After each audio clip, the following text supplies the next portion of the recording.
It's our Halloween special. Spiders are spinning their webs, a full moon is coming out, and it's time for a spooky edition of V12 Productions Live. First, a trip to this graveyard to find the men who were part of one of the most famous stories in railroad history. Then, pumpkins in the Peach State, an up-close and personal look at these orange beasts.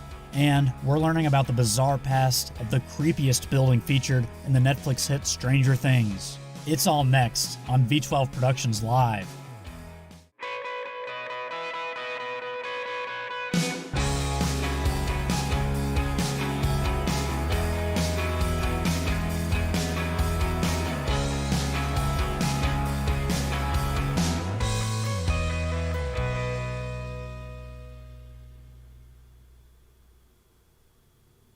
Hello and welcome to V12 Productions Live, and happy Halloween. As you can see, I've got the V12 Productions studio decked out in all my Halloween decorations, or at least the best decorations I could find on short notice. And we're just going to be having some fun today, and I want to kind of show you the setup first.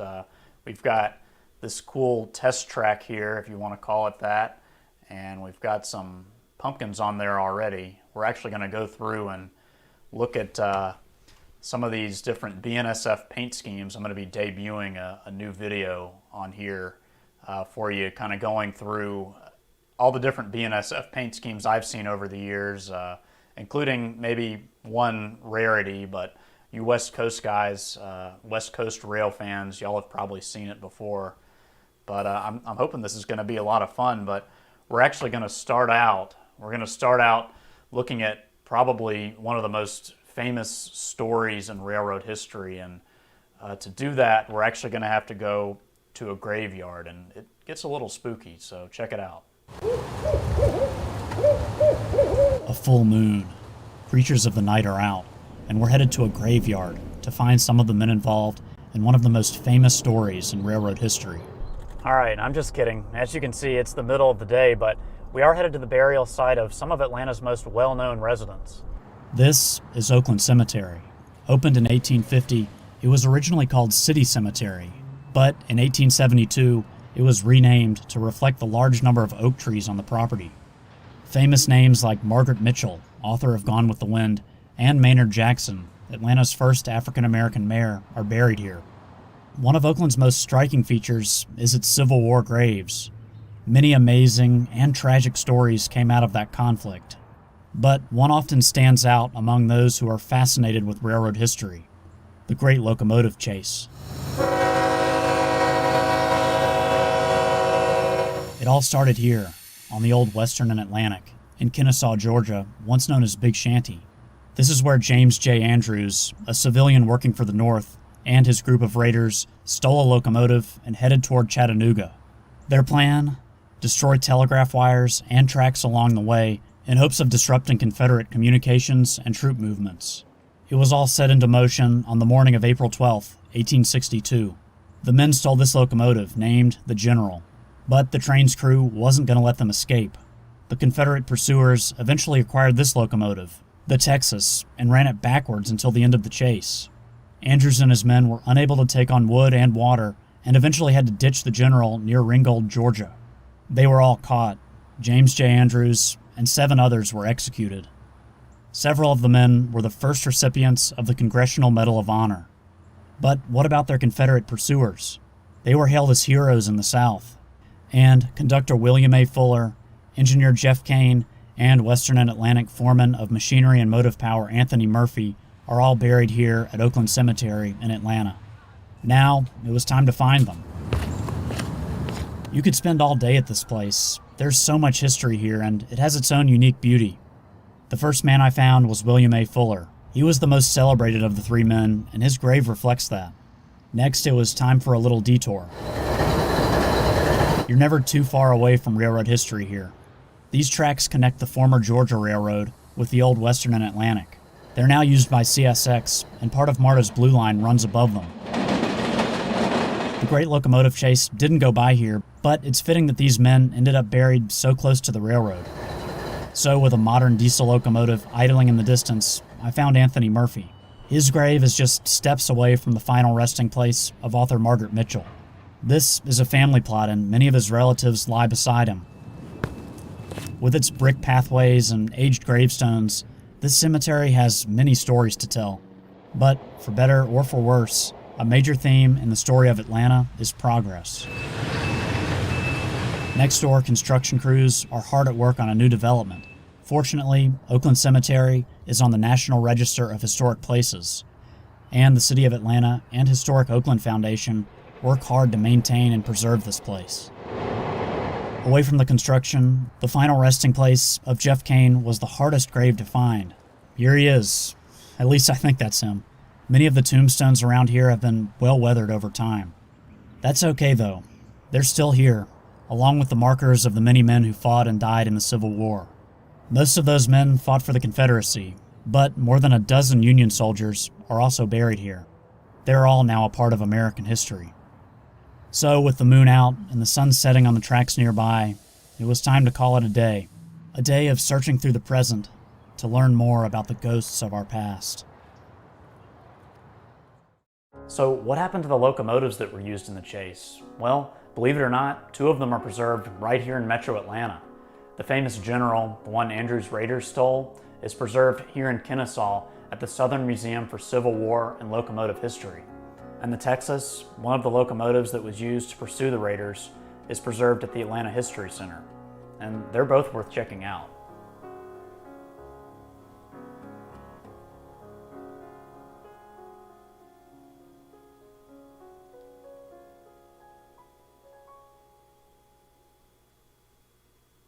There's a lot of history here in Atlanta, and if you're ever here, go check out those museums I mentioned, and also Oakland Cemetery. It's an extremely old place, full of a lot of, well, interesting dead people. But anyways, it's Halloween. That's what we're talking about, going to cemeteries and, all kind of spooky places. But we're going to switch gears now, actually, and talk about some pumpkins, I guess you could call them. Some people call them that just because of the color. And let me just show you what I'm talking about here. Of course, BNSF, it's not really a particularly old railroad, if you want to think about it like that. I believe it was 1995. Anyways, we'll get into when it was founded and all that. I think we all know that it was created with the combination of Burlington Northern and also the ATSF, Santa Fe, very famous railroads there. But let's go ahead and take a look at how these different paint schemes evolved. I mean, this railroad hasn't been around for that long, but to me, it's really, its look, its brand has changed over the years, even in a short period of time. So take a look at this.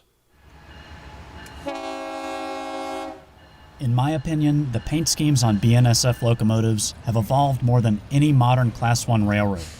Burlington Northern and Santa Fe was created on September 22nd, 1995. The railroad's name wasn't officially changed to BNSF Railway Company until 2005. Currently, their engines are painted in either Heritage 3 or Heritage 4 schemes. Both feature a line under the letters in the logo that's been called the Nike Swoosh. Before the H3 and H4 paint, this design, similar to the old Santa Fe war bonnets, was applied to locomotives. This was known as the, you guessed it, Heritage 2 scheme. Now, Heritage 1 was slightly different. Among other things, it had the original Burlington Northern and Santa Fe logo on it. The design on that logo resembled the old Santa Fe circle and cross. The colors on all these diesels match the ones that were applied to Great Northern locomotives. And that pumpkin color is called Omaha Orange. Early Burlington Northern and Santa Fe units also featured Pullman Green, and that's now been replaced with black. Currently, BNSF road diesels also have silver trucks and a silver fuel tank. Of course, every once in a while you may see something from the company's past. How about this old SD70 Mac wearing Burlington Northern's executive scheme? And it's always a thrill seeing a war bonnet pulling freight. I've never seen these out in the wild, so to speak, but there are still a few locomotives out there wearing Burlington Northern's Cascade green colors, and also some with Santa Fe's yellow bonnet design. Now, I'm an East Coast Rail fan, so I'm only really scratching the surface with this look at BNSF paint schemes.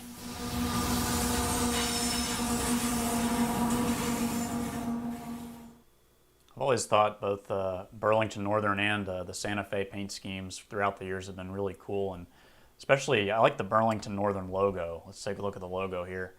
You can see, the BN, but it's, kind of combined in the logo. Kind of if you think about, for example, the FedEx logo, where there's that kind of hidden arrow in there and the letters make the arrow. Thought that was pretty cool. So right now we're looking at an SD40-2 painted in that Cascade green color I was talking about. But there's another SD40-2 that was painted like this a long time ago, but now it's in Norfolk Southern colors, but it has a very distinct feature that makes it look very unusual on Norfolk Southern. There's definitely something strange about this Norfolk Southern SD40-2. I'm used to seeing standard cab headlights up by the number boards, like on this NS SD40-2. But this locomotive has its headlight on the nose. Number 3574 worked for a few other companies before coming to Norfolk Southern. It's not uncommon for railroads to buy and sell used engines. And according to rrpicturearchives.net, this one started life as Burlington Northern number 8166. It was then painted in Burlington Northern and Santa Fe orange and green before being acquired by Helm Financial and ultimately Norfolk Southern. It's hard to say exactly when that headlight was lowered. BNSF seems to prefer its headlights mounted on the nose of its locomotives. All right, we're coming back out here live to the display track or test track or whatever you want to call it, looking at some of that Burlington Northern Santa Fe heritage. And now, I said I was an East Coast rail fan. Specifically, I rail fan in Atlanta. That's where I live. And I do see a lot of BNSF locomotives. And one time I just decided, well, where are all these locomotives going? Where are they coming from? Why am I seeing all these coal trains? What's the deal here? So I decided to do a little research, and this is what I found out. It's a scene repeated day after day, year after year.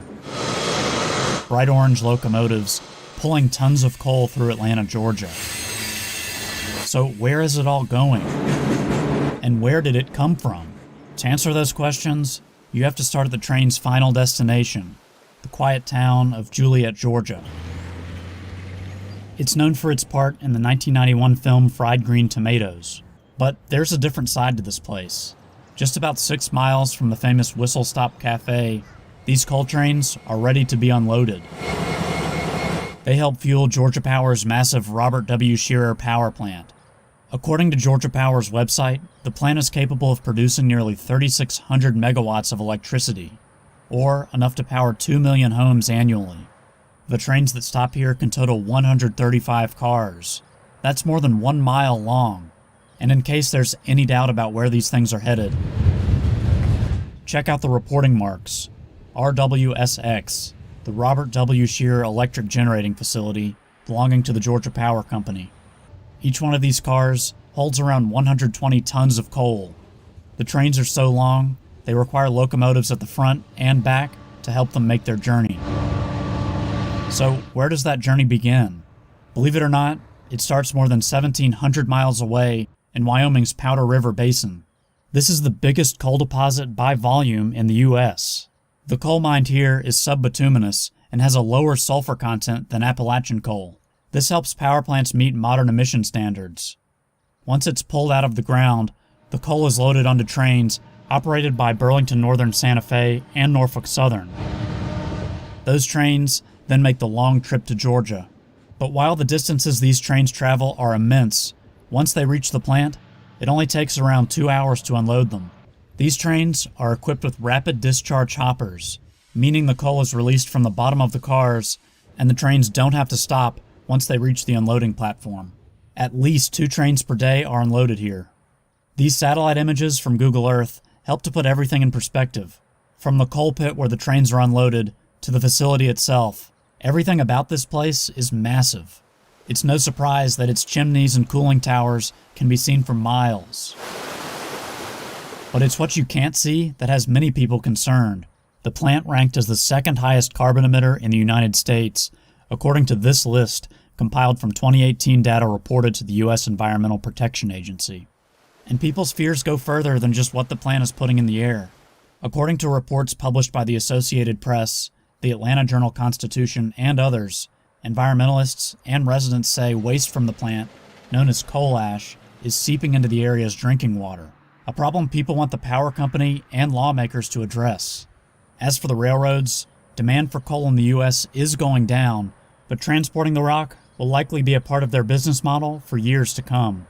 So for now, the trains will continue to run as the world searches for new sources of power and railroads determine how they fit into the future of energy production.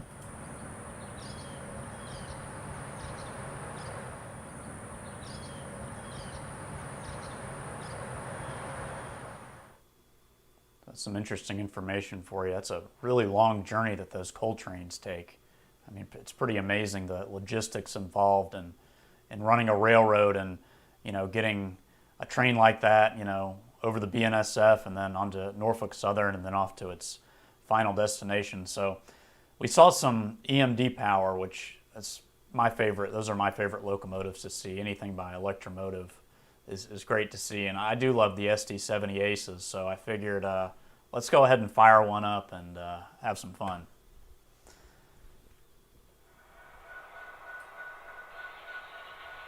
You can see here we've got the original BNSF GE back there. I believe that's an 840B, and that's got the original BNSF paint scheme. We just looked at paint schemes a few minutes ago. But here's the more modern SD70 Ace, or ACE, however you want to call it. But let's go ahead and move her out.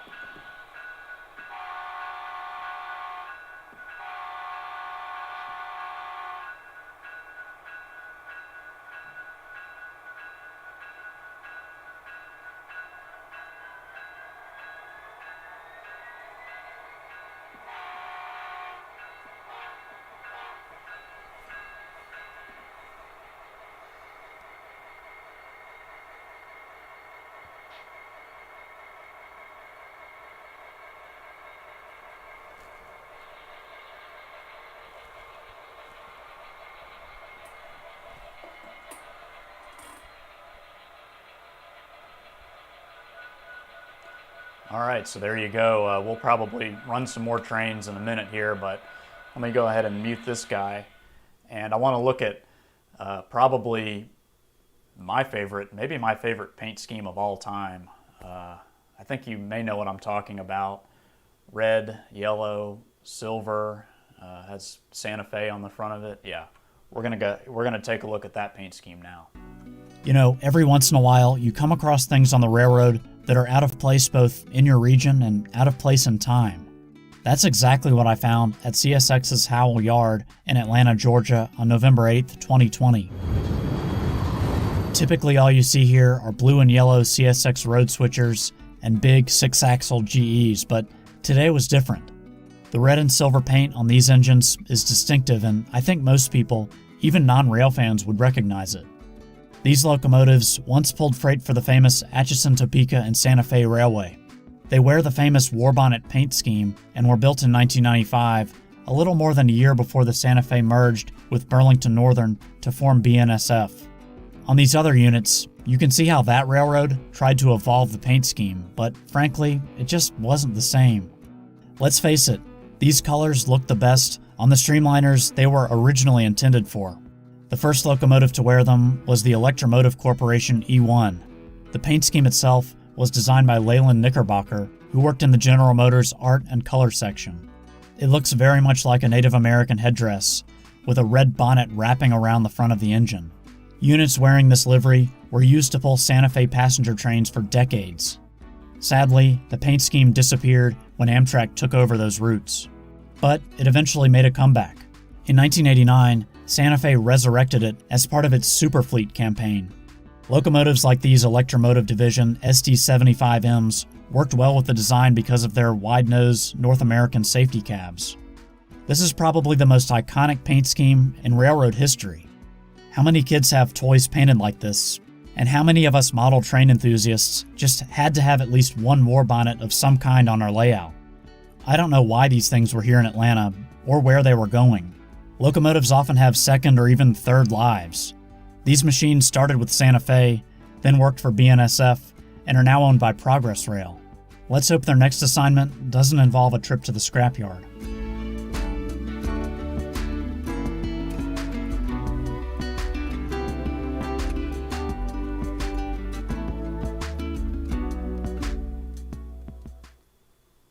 I do not know what actually happened to those. I have a feeling they may have been scrapped, but who knows, maybe they're in storage on some short line somewhere or something like that. Unfortunately, I just don't know. I wish I knew.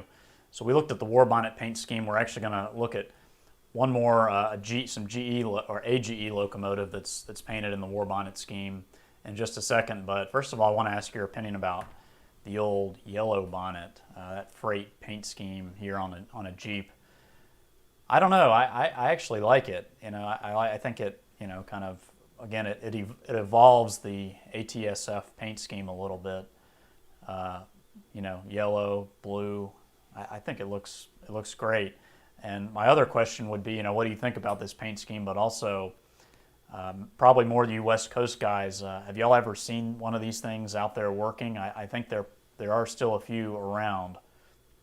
Jeeps, maybe SD40-2s, still working. So yeah, have you ever seen one of these things? I have never seen one in person, just because these kind of road switchers never really make their way out to Georgia or Atlanta, where I live. But kind of shifting gears, let me show you a road diesel that did actually make its way out to where I live. And I guess you could maybe call this a fake bonnet, but it's definitely got the original Santa Fe red, yellow, and silver on it. And honestly, this was a total thrill for me to actually see this where I live in the South. Another hot summer afternoon in Atlanta, Georgia. Even though it's Saturday, Norfolk Southern's Inman Yard is still busy. Trains are being assembled and broken down all over this facility. Here you can find all kinds of rolling stock hauling different cargo, from timber to intermodal containers. But I'm here to see something that's pretty uncommon in the South and frankly all over the U.S. It's a locomotive wearing arguably the most recognizable paint scheme of all time. I'm talking about Santa Fe's legendary war bonnet colors. But like most rail fanning adventures, we're going to have to do a little waiting first. Not every train stops here, and the one passing through now is hauling auto racks.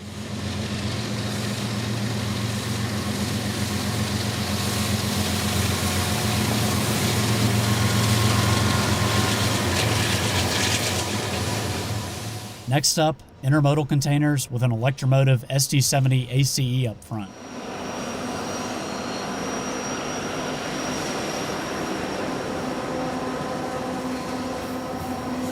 Of course, you don't have to wait very long to see special paint schemes around here. These so-called eco units wear a green version of the Norfolk Southern livery. They can be controlled remotely by an employee with a special belt pack.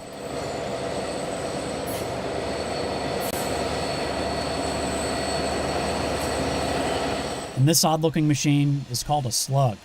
It doesn't have a diesel engine and is instead electrically powered by the locomotive it's connected to. Now, one of the cool things about Inman Yard is that it's right next to the CSX W&A main line. Here you'll see these two competitors operating side by side. Okay, enough waiting. Here's the train we want. NS-265 headed to BNSF territory in Memphis, Tennessee. Number 712 may say BNSF on the side, but the engine's paint scheme screams Santa Fe. It was among the last units to be painted in the war bonnet colors. Before merging with Burlington Northern, Santa Fe brought back this paint scheme as part of its Superfleet campaign, which began in 1989. Look at this locomotive's so-called gull-wing cab. This was a feature unique to Santa Fe and later BNSF. I'm not entirely sure why they did this. I've read it was because of clearance issues at a coal loadout the railroad served. You can see the trailing GE engines don't have a cab like this.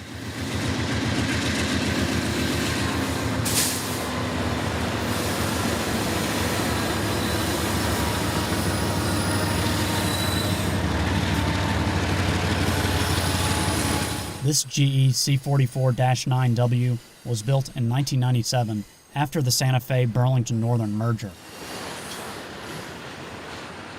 And believe it or not, this is not the first time I've seen war bonnets in Atlanta. I saw several 2 miles away at CSX's Howell Yard back in November 2020. Sadly, I don't know what happened to these. You can see they have PRLX or Progress Rail markings on them. Hopefully the units didn't end up in the scrapyard. Long before any of these locomotives were built, the first engine to sport the iconic red, silver, and yellow was the Electromotive Corporation E1. And let's face it, the streamliners definitely wore it best.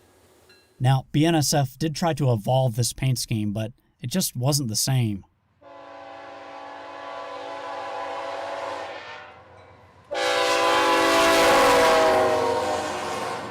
Unfortunately, these days there just aren't many war bonnets around anymore.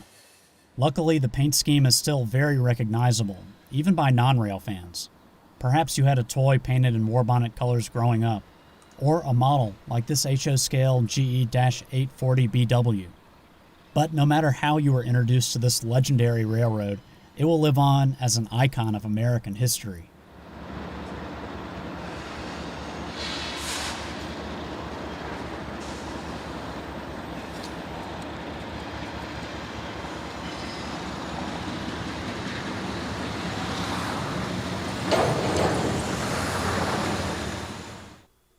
I titled that video Waiting on a War Bonnet, and us rail fans, we know a lot about waiting. That's kind of part of the hobby, is just being patient, and eventually you get something cool.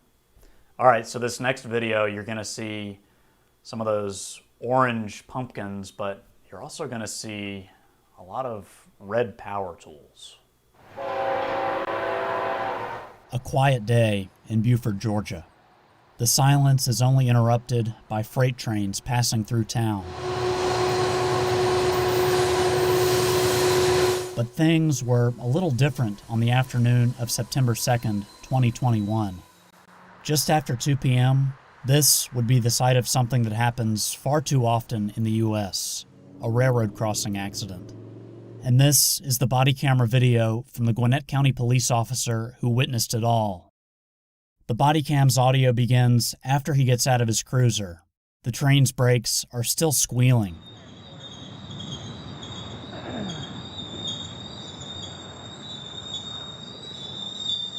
The officer immediately makes sure everyone is all right. Was everybody out of the cab? Yeah. Okay. Go down to that end and check on the train conductor. Yep. Before the impact, he was trying to prevent all this from happening, but it was too late. I was right there. We were trying to get the railroad stopped, but they were already two coming. Yeah. We told them, and we called them as soon as you called us. But again, they were already two coming down. Yeah. So. Luckily, no one is hurt, but this is a huge mess. And what's actually on the ground here? Well, look closely, and you'll see all kinds of Milwaukee power tools. That stuff must be tough if it can survive being hit by a train. But all joking aside, was this accident preventable? Well, there are signs all around here telling trucks to stay away. Also, this crossing has lights, gates, and a bell. So what happened? According to the motor vehicle crash report, the truck driver said he was following his GPS, which led him through the intersection here at Little Mill Road and West Shadburn Avenue. As he tried to cross the tracks, his trailer became lodged on the crossing. That trailer was split in half, and crews now had the task of getting the rails and road reopened. About 28 minutes into the body cam video, a skid steer loader arrives to start piling up all the tools. An hour later, they're dumping the debris into a stake bed truck.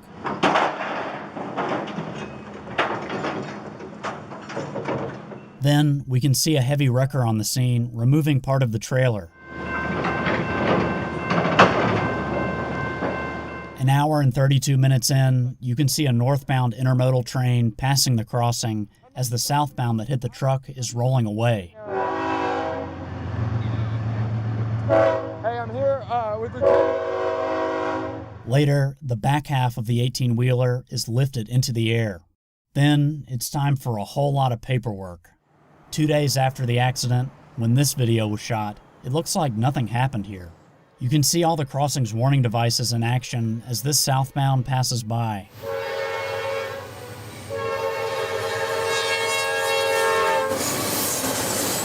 According to the US DOT crossing inventory form for this crossing, the typical speed range over the crossing is 50 to 60 miles per hour. A loaded freight train at those speeds would take a long time to stop.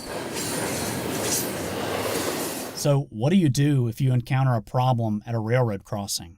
First of all, if there's immediate danger, get to a safe location and call 911. If you don't see or hear a train coming, find one of these blue and white signs.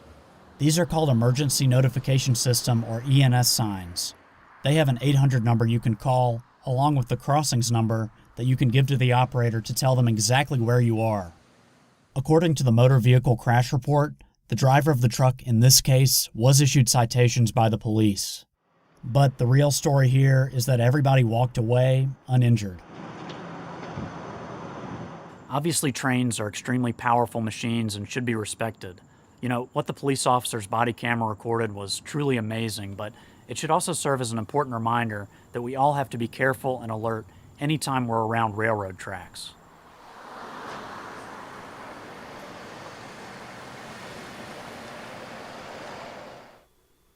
So I said it a few times in the video, you know, it's just fortunate that nobody got hurt, but man, that's got to be a traumatic event for the train crew. And if you're wondering, you know, that happened in Beaufort, Georgia, why were those BNSF locomotives involved? Well, I'm not entirely sure about the train's number, but I believe this was what you would call run-through power, so that train probably originated somewhere on the BNSF and ended up on Norfolk Southern tracks.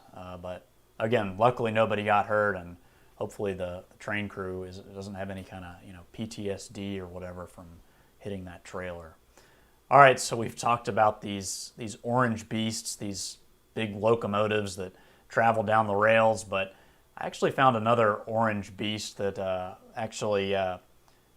it flies, and it has a very special job. Well, a couple of different jobs, but I actually caught it in downtown Atlanta working on a big skyscraper, so check it out. Saturday morning in downtown Atlanta, Georgia. Typically a time for the city to catch its breath, but today there's work to be done. The top of one of Atlanta's tallest buildings is getting a major upgrade, and there's only one machine that can do the job. This massive helicopter is helping workers install the framework for what will be a 174-foot-long LED board on top of this 32-story office building.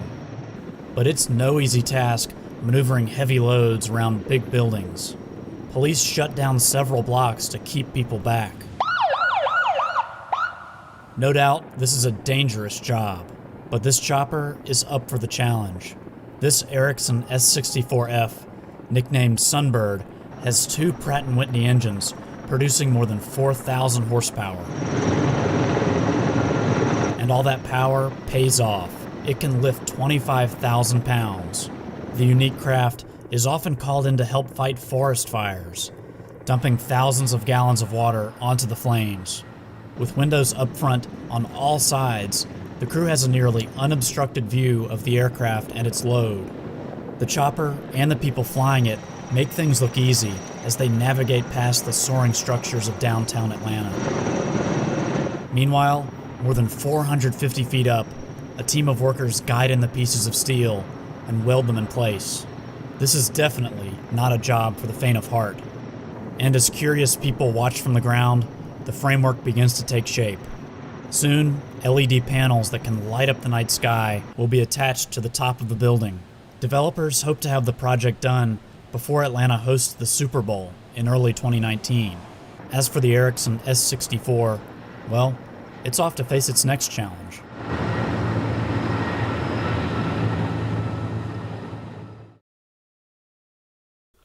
So it kind of makes you wonder, I wonder if they use that Omaha orange that BNSF uses on that helicopter. You know, that I'm kind of curious about that. That color looks really, really similar to me. But anyways, you be the judge on that one. All right, so we're keeping with our Halloween theme here, and we're going to go check out an abandoned rail yard, which has all kind of interesting things inside. You know, in many parts of America, time has really not been very kind to the railroads and much of the infrastructure that once supported them. That's definitely true here in Atlanta where I live, and there's one location that's always really driven that point home for me, and that's the Pullman Yard, which is several miles outside of downtown. The yard has been occupied by several businesses since it was opened in 1904, but there's no mistaking the most notable one in all those years. The Pullman Company used to service its famous passenger coaches here. So with all that railroad history inside, I had to go in. And many years ago, when I was just a dumb teenager, I did. I was in high school at the time and wasn't really thinking about the consequences if my friends and I had gotten caught. It was a dumb risk to take, and I don't endorse trespassing, but what I found inside that place was pretty interesting. The first thing I noticed was just how big these buildings are, and keep in mind a few of them were built at the turn of the century. Also, I'll admit, it's a pretty spooky place. The rooms were dark, there was a lot of graffiti, and it never really felt like we were alone in there. It definitely had an apocalyptic feel. You could see that nature was really taking things back. But despite some of those unusual vibes, there was still a lot of history in here. One of the first examples of that was this old Amtrak passenger car. I think this was once Amtrak number 3328, a 6 double-bedroom buffet lounge car. Although it was hard to tell much, since the car's exterior was heavily vandalized and its interior was trashed. I don't really know why this thing was here, but I do know that a tourist railroad once used this property to house and maintain its rolling stock, so maybe that's it. One of the next oddities was this, what I would guess was a Union Pacific training cab. You can see back here where the instructor would run the simulation. As you might imagine, there was also a lot of heavy machinery here. They had huge gantry cranes for picking up heavy rail cars, but they also had something that most shops wouldn't. This is a linear car mover. It's on rails and can move rolling stock from one track to another. It serves the same function as a railroad turntable, just on a larger scale. I would kind of doubt that most of the stuff on this property worked anymore. A lot of it was badly rusted. This machine was in really bad shape. I think it was a boiler or an incinerator. You could probably fit a small car in there. In addition to all that rust, the Pullman Yard was also full of countless old signs. This really helped take you back in time. So with its abandoned charm, you might think this property would be a great place to film a movie, and you'd be right. Several big blockbusters have been shot right here. I'm talking about scenes in movies like Baby Driver, The Hunger Games, Catching Fire, and Fast Five, just to name a few. Obviously, its time serving the railroads is over, but there is some good news for this place. In 2017, it was bought from the state of Georgia by a production company, and according to reports, they plan to make it into a mixed-use development. Well, I certainly can't wait to see these historic buildings restored. It'll be hard to forget about the experiences I had inside, but I'm really glad this place is being brought back to life.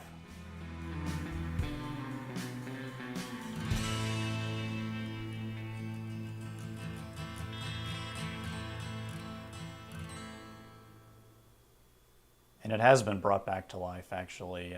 They have a Van Gogh exhibit there, or at least they did. I haven't actually visited since they redid everything, and if you're wondering about that kind of unusual railroad cab, well, that was actually one of the very first railroad simulators, and I've been trying for the longest time to do a video all about it, and hopefully, eventually, I'll get that done.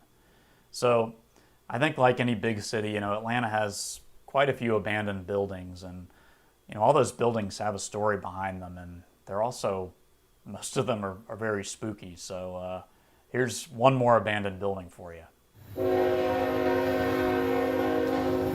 Freight trains rumble through downtown Atlanta, just as they have for more than 150 years. So far, railroads have survived the city's never-ending push for progress. But some of its buildings haven't been as lucky. This is the Atlanta Constitution Building, once a symbol of reporting and journalism, now an abandoned eyesore. Constructed in 1947 for $3 million, it replaced another building of the same name that was built in 1895. The Constitution Building is located in an area known as the Heart of Atlanta, named for its proximity to the very spot where the city was founded. This is also the area where the city's two main train stations once stood, and much of Atlanta's prominent public and private infrastructure is still located here. But sadly, this building has been forgotten. It once served the Atlanta Constitution, one of the city's two major newspapers. They eventually outgrew the location and moved out in 1953. Soon after, Georgia Power moved in. They only stayed until 1972. The building has been vacant ever since. Over the years, it's become a haven for Atlanta's homeless population. The building even caught fire in 2013. But even though it's been abandoned for almost 50 years, there have been big plans for the structure and the land around it. It currently sits next to Five Points MARTA Station, Atlanta's rail transit hub. And back in 2010, the Georgia Department of Transportation proposed building a multimodal passenger terminal here. It would be a central location for transit and passenger rail, but the plan ultimately fell through. The building is now owned by a developer that plans to transform it into office space and affordable housing. However, it doesn't look like they've made much progress. Many of its windows are covered up, trees are growing out of its roof, and trash is everywhere. But despite its rough appearance, there's no doubt this 5-story building is part of Atlanta's past. It's one of the few examples of Art Moderne architecture in the city. Luckily, its historical value has been noticed by some. It's made the Atlanta Preservation Center's list of most endangered historic places multiple times. But even with all that attention, it still may take more public outcry and private support to restore this landmark to its former glory.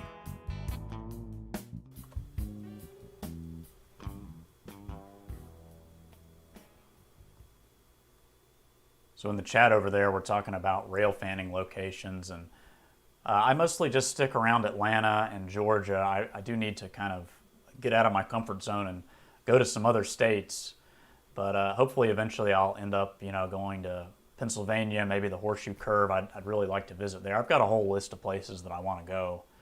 It's just really about, finding time to do it and getting up there, planning a trip. I've got some family up north, so eventually I'll have to go and do some rail fanning there. And I've done a little bit of rail fanning on the West Coast, out kind of Bay Area, that region, Jack London Square. Some of you may be familiar with that.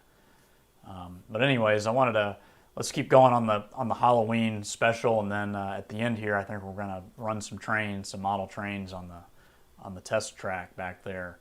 So I don't know if you guys are fans of the Netflix hit Stranger Things. I know they haven't had, it's been, I guess, over, or I don't know if there's another season or what, but anyways, it's been a minute since they've had new episodes, but I wanted to show you one of those locations. We're talking about, Atlanta, and that's where I live, so it's the movie business is huge here right now, and they do like to use some of these abandoned buildings because, let's face it, they're very spooky, and this one definitely fits it's definitely fits that profile of being a very creepy place, but I'll let you check it out too.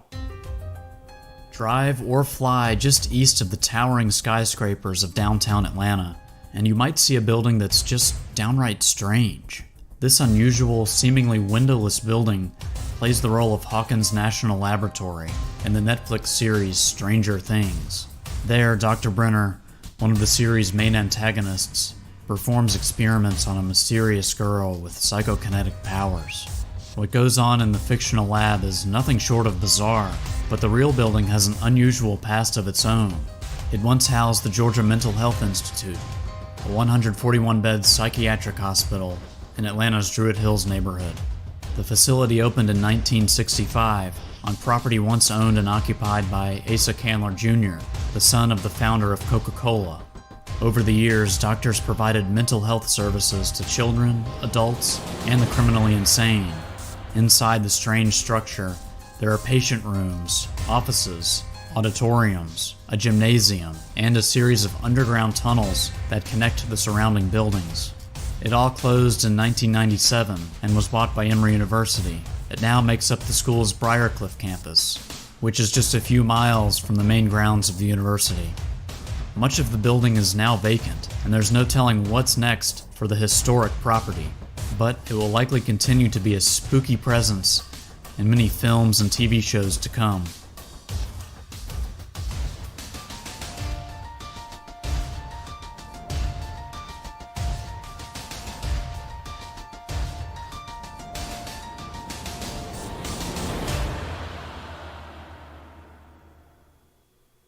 it's definitely a weird place. You know, I've lived here my whole life, even before they started filming movies and TV shows here, and I used to ride by that building, and it's just always just got a weird vibe over there.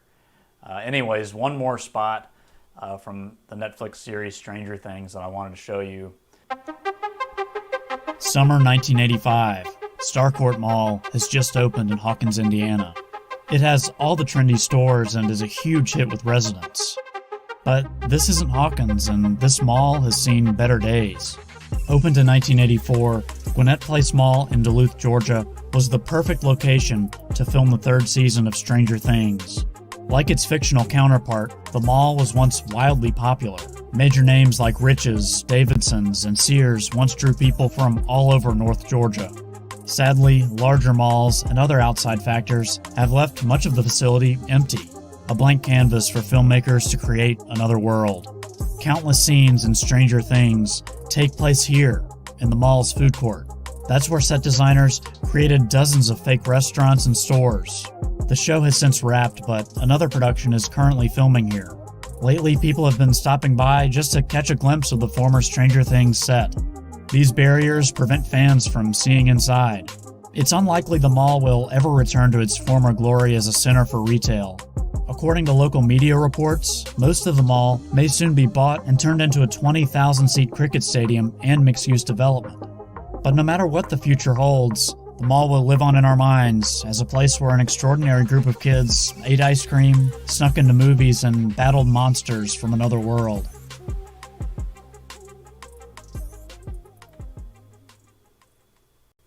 What a great show, and most of it filmed right here where I live in Atlanta, so pretty cool stuff. All right, so we've kind of visited some spooky places, and let's just run some trains now, you know, on our short test track. Let's just fire this thing up. Let's fire that GE back there up and see how that sounds.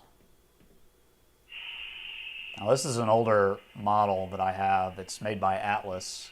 You know, I used to have a pretty substantial model railroad. Some of you guys may remember it if you want to go back and watch some of my videos from a long time ago. You can do that on my channel. But this is this was one of my first locomotives I bought that actually had a sound system installed. I think it's a QSI. So let's zoom out a little bit here, and we will run this guy up and down the track. You can see the track is not very long though, but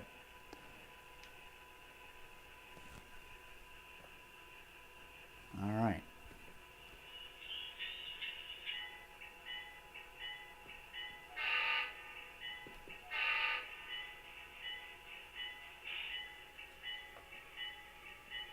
I always liked Atlas models. I think their quality is really good.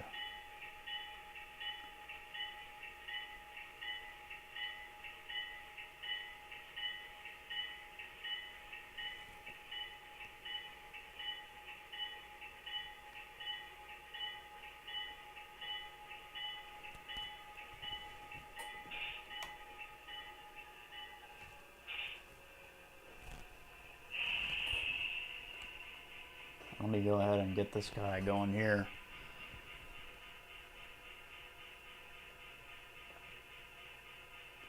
So this is that BNSF 9131, which is an SD70 ACE.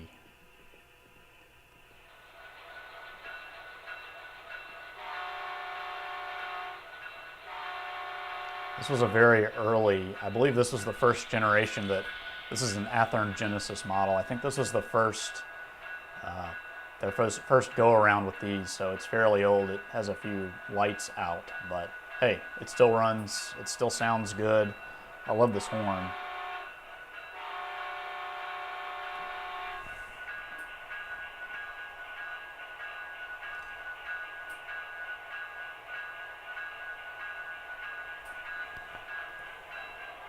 Bit of a quick start there.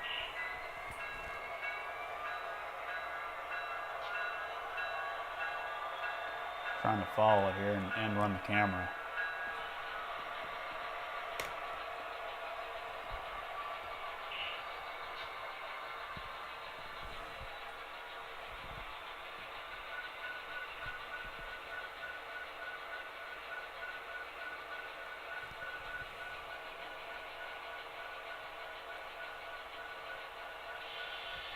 Got this old locomotive running here.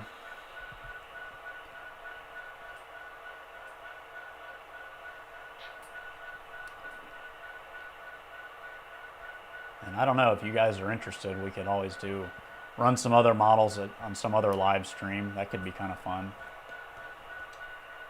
Trick is keeping everything in focus here. There we go. All right, let's get this guy going.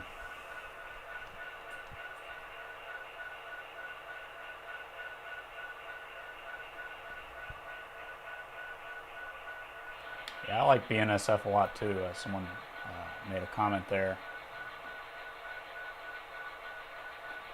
All right, here we go.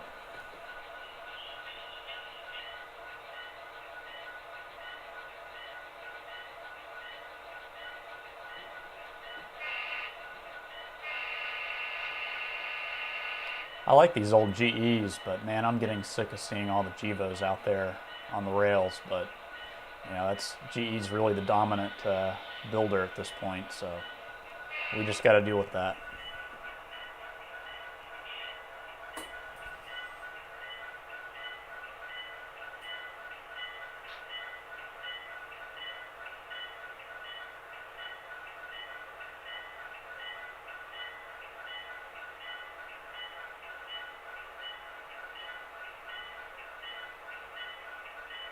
Someone mentioned Canadian National. I don't know that I've ever seen a Canadian National locomotive in person.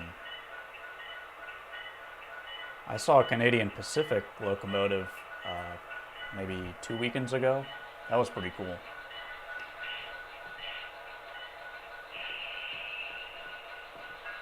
All right, let's move this guy back.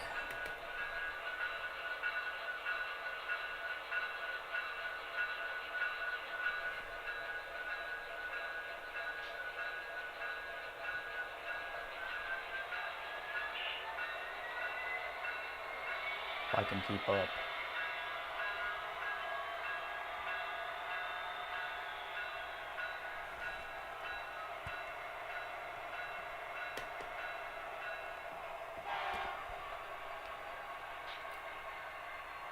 Trying to think of the engine this thing has. I believe it's a EMD 710. I think it's turbocharged. I don't know. EMD engines always sound the best to me. All right, let's make one more move here and we'll kind of wrap the live stream up.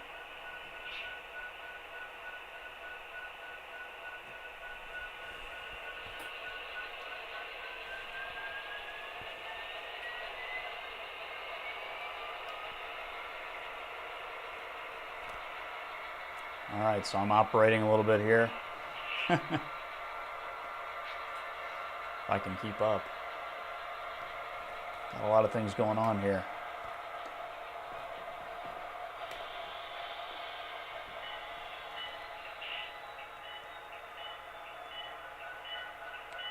And if you're wondering what I'm using to control all this, this is a DCC, and I'm using a Digitrax, an old Digitrax Zephyr DCS 550. So if you're curious about that, this is all my old model railroading stuff that I've saved.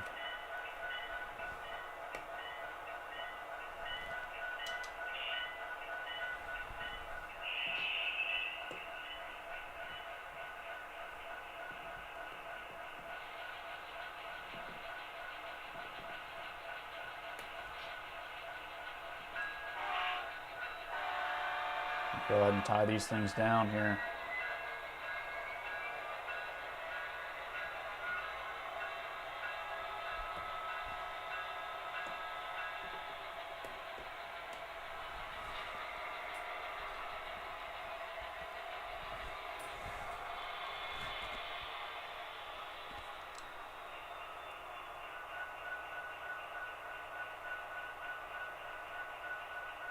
You can kind of see the little setup. This is what I use in some of my videos. You know, if I've never recorded an actual real locomotive and I happen to have a model of it, you know, I just use this. So it works out pretty well. All right, guys. Well, I hope you enjoyed the live stream. And we're going to go ahead and power everything down. Thank you so much for watching. Hope you enjoyed it. Happy Halloween. If you're watching the World Series, I guess I'll just go ahead and say go Braves, because I live in Atlanta. It's really a big time for us, and hopefully we can pull a victory out of it. But otherwise, I'm going to keep making videos. Let me look over here. I've got at least 6 kind of in line to be produced.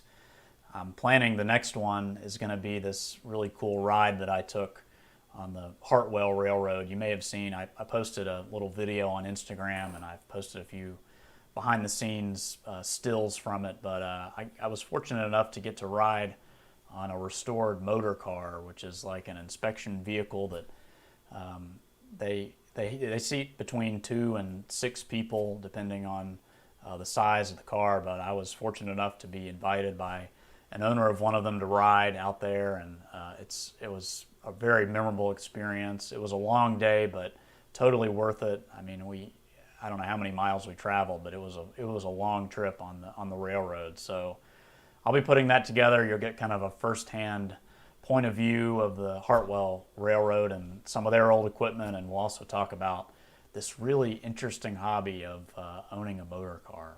So until then, thanks for watching, and I'll see you in the next video.